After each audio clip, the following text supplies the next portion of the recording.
Age ஆச்சுன்னா இந்த மசில்ஸ்லாம் இறங்க ஆரம்பிச்சது இல்லையா, அந்தந்த மசில்ஸ் அந்தந்த இடத்துல இல்லைன்னா உங்களுக்கு பிரச்சனைகள் வர ஆரம்பிக்கும்.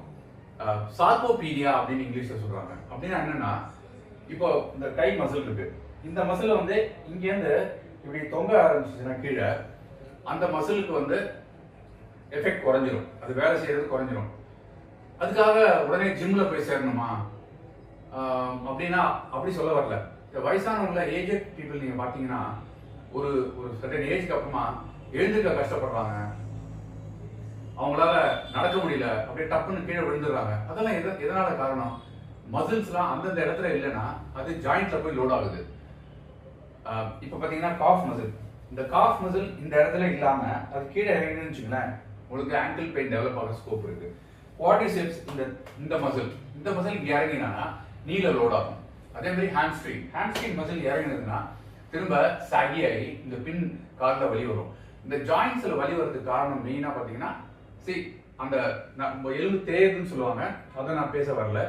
ஆனால் ஆரோக்கியமா இருக்கிற நார்மலா இருக்கிற ஒருத்தவங்களுக்கு பெயின் வரத்துக்கு சதைகள் அந்தந்த இடத்துல இருந்தாலே இந்த வலி வராம இருக்கும். அதுக்காக 30 நிமிஷம் ஜிம்ல தான் போக முடியாதுங்க, நம்மளால அதெல்லாம் கஷ்டங்க அப்படின்னா அவ்வளவுதான் வேண்டவே வேண்டாம். லேடிஸா நீங்க கிச்சன்ல வேலை செய்றவங்க, ஜென்ஸ் கிச்சன்ல வேலை செய்றீங்க அப்படின்னா நின்ன மாதிரியே அந்த இடத்துல இருந்து இது பண்ணலாமே. இப்போ இதை கொதிச்சுக்கிட்டு இருக்கு, அதை நீங்க பார்த்துட்டு இருக்கீங்க, அது பாத்திரம் இறக்கி வைக்கணும். அந்த நேரத்துல மேடையில கையை வச்சுக்கிட்டு இது எவ்வளவு முடியுமோ இந்த அப்படி பண்ண இது பாருங்க, இந்த காஃப் ஒர்க் ஆகுது பாருங்க, இது மேலே ஏறப்ப இந்த காஃப் ஒர்க் ஆகும். ஸோ இது பண்ணலாம்.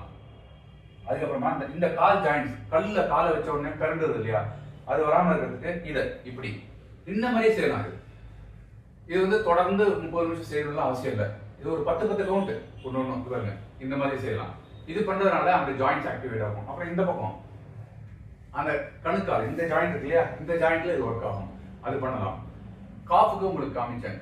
இப்போ ஓகே இது பண்ணிட்டேன், கொஞ்சம் டயர்டா இருக்கு, 10 கவுண்ட் முடியலன்னா ஒரு 5 கவுண்ட் பண்ணுங்க. அப்புறம் உட்காந்துட்டு இந்த கையை இங்க வச்சுட்டு இந்த காலை தூக்கி கீழே இறக்கினீங்கன்னா இந்த மசில் ஒர்க் ஆகுறது உங்களுக்கு தெரிய வரும். அதே மாதிரி இந்த கை வச்சுக்கிட்டு இந்த பக்கம் இது தெரிய வரும். இது நீங்க உட்கார்ந்தாமே பண்ணலாம். கிச்சன்ல சேர போட்டுருங்க, இல்ல நீங்க நியூஸ் பேப்பர் படிக்கிறீங்களா, ஆபீஸ்ல வேலை செய்றீங்களா, அப்ப காலை தூக்கி கீழே இருக்குங்க, இந்த காலை தூக்கி கீழே இருக்குங்க. இது ஒரு 10 தடவை, இது ஒரு 10 தடவை செய்யுங்க. அப்போ இந்த மசில் உங்களுக்கு நல்லா ஒர்க் ஆகும். இப்போ இந்த மசில் இருக்கு இல்லையா, இது ஸ்ட்ராங் ஆகணும். இது ரொம்ப வீக்கா இருந்தா உங்களுக்கு பெயின் வரும். அப்போ கையை அப்படி சும்மா கட்டிக்கங்க, கட்டிட்டு காலை வந்து ஷோல்டர் லெவல்ல வச்சுக்கிட்டு நல்லா குனிங்க. குனிஞ்சதுக்கு அப்புறமா இந்த இடத்துல இழுக்கும். அந்த இழுக்கிற ஃபீல் வந்ததுக்கு அப்புறமா இப்படி பண்ணுங்க, மேலே கீழே போயிட்டு வாங்க. இது ஒரு 10 தடவை பண்ணிட்டு திரும்பி மேலே வாங்க. அப்புறம் பாடியை இப்படி திருப்பிடுங்க, இந்த பக்கம் திரும்பி இதே மாதிரி ஒரு 10 டைம்ஸ் செய்யுங்க. மேலே வந்துருங்க, திருப்பி இப்படி திரும்புங்க, இது ஒரு 10 டைம்ஸ் செய்யுங்க.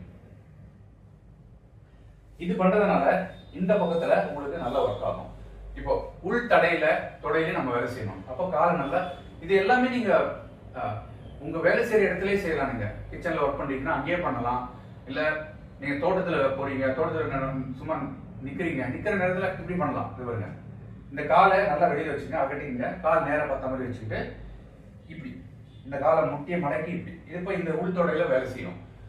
இதை பண்ணுங்க, இதை வந்து 10 தடவை ரெண்டு காலும் பண்ணுங்க. இதை பண்ணீங்கன்னா உள் தடை ஆயிடுச்சு. இப்போ இதுக்கு சொல்லிட்டேன், காஃபுக்கு சொல்லிட்டேன், பின் தொடைக்கு சொல்லியாச்சு, உள் தொடைக்கு சொல்லியாச்சு. இப்போ இந்த பகுதி தான் எல்லாருக்கும் நார்மலா வலிக்கும். அப்போ சேர்ல மறுபடியும் உட்காந்துருங்க, இந்த காலை இப்படி மேல தூக்கி போட்டுருங்க. போட்டுட்டு இந்த இது முட்டி இருக்கு இல்லையா, இந்த முட்டியை கீழே அழுத்தி திருப்பி நெஞ்சு கொண்டு வாங்க, கீழே அழுத்துங்க, நெஞ்சு கொண்டு வாங்க. அப்போ இந்த பகுதி உங்களுக்கு ரொம்ப இதமா இருக்கும். வலிகள் இருந்தாலும் சரி போகும், உங்களுக்கு இந்த பகுதி ஸ்ட்ராங்கும் ஆகும். இப்படி இதை பண்ணுங்க. அதே மாதிரி இந்த காலை வச்சுட்டு நல்லா கீழே அழுத்துங்க, திருப்பி மேலே வாங்க, கீழே அழுத்துங்க, மேலே வாங்க. இது பண்ணி முடிச்சதுக்கு அப்புறமா மறுபடியும் அந்த காலை கீழே மேலே வச்சுட்டு கை ரெண்டையும் இது பாருங்க, இந்த கை வந்து உள்ள கொண்டு போறேன், இந்த கை வெளிப்பகுதியில கொண்டு போய் அந்த கணுக்காலை பிடிச்சிட்டு இந்த பாடியை மேலேயுமா கீழேயுமா கொண்டு போங்க. இது நீங்க சேர்ல உட்கார்ந்து பண்ணக்கூடிய எக்ஸசைஸ். இதை பண்ணுங்க. அதே மாதிரி இந்த காலை வச்சுட்டு இந்த கை உள்ள, இந்த பாருங்க, 2 தொடைக்கு நடுவில் இந்த கை கீழே, இந்த கை வெளியில இருந்து கீழே கொண்டு போங்க. இப்படி பிடிங்க, பிடிச்சிட்டு பாடியை மேலேயும் கீழையும் கொண்டு வாங்க. இதுல இருந்து கீழே இருக்கிற பகுதிகள்லாம் நம்ம ஒர்க் பண்ணிட்டோம். இப்போ இந்த பகுதிக்கு வேலை செய்யறதுக்கு என்ன செய்யலாம்னா, இப்படி சைடுல நின்றுட்டு நீங்க ஒர்க் பண்ணிட்டு இருக்கப்பே இது பண்ணுங்க, இப்படி. அதே மாதிரி இப்படி இந்த சைட்ல இந்த பகுதிக்கு இது வேலை செய்யும். அதுக்கப்புறமா கையை இப்படி சேர்த்து வச்சுங்க, ஜாயின் பண்ணிட்டு இப்படி கூன் வச்சு திருப்பி விடுங்க. இப்படி பண்ணிட்டு திருப்பி இது பின்பகுதியில் இருக்கிற சதைகளுக்கு வேலை செய்யும். கழுத்து பகுதிக்கு நல்லா அழுத்தி நிறுத்திங்க. கையை அப்படி கீழே தள்ளுங்க, தலையை மேலேருந்து கீழே தள்ளுங்க. ஆனா தலையை பின்னாடி கொண்டு போக கூடாது, அப்படியே நிறுத்துங்க. அதே மாதிரி பின்பக்கத்துல அழுத்தி நிறுத்துங்க.